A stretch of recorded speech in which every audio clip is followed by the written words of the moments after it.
রাজ্য সরকারের সুশাসনের উপর কালিমালিপ্ত করতে একাংশ ঠিকাদার চক্রান্তে শামিল হয়েছে। আগরতলা সিদ্ধি আশ্রম থেকে রেল স্টেশনে যাওয়ার পথের রাস্তা বেহাল দশায়, ঘুমে দপ্তরের মন্ত্রী।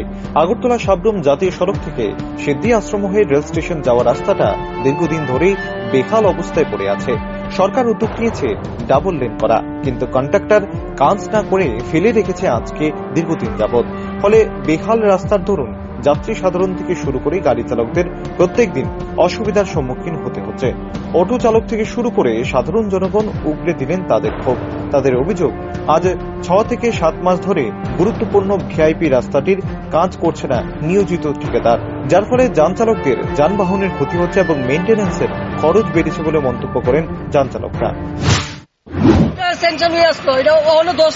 কিন্তু ঠিকভাবে করতেছে না কাজ। তারা কোথা থেকে কোথা পর্যন্ত গিয়েছে? এটা এখান থেকে রেল স্টেশন অব্দি প্রথম হইব, এরপরে রেল স্টেশন থেকে বাইপাস অব্দি রাস্তাটা হইব। কি সমস্যা হইতেছে? সমস্যা করে আমরা চলতে ফিরতে অনেক অসুবিধা হইতেছে, গাড়ির যেমন প্যাসেঞ্জারের অসুবিধা হইতেছে, আমরাও অসুবিধা হইতেছে।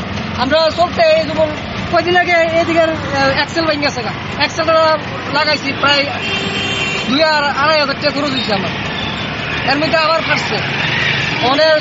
আপনারা দেখা এটা আপনারা কি দাবি করবেন সরকারের কাছে? সরকারের কাছে দাবি যে রাস্তাটা ঠিকভাবে মানে এদিকে তো এটা তো অ্যাকচুয়ালি তাড়াতাড়ি অনেক কথা, কারণ যে একটা রেল স্টেশন যাতায়াত ভিআইপিরও যাতায়াত করে, তারাও তো দেয়, এটা তো করণীয় কথা আরো আগে তারা করতেছে না গেলে।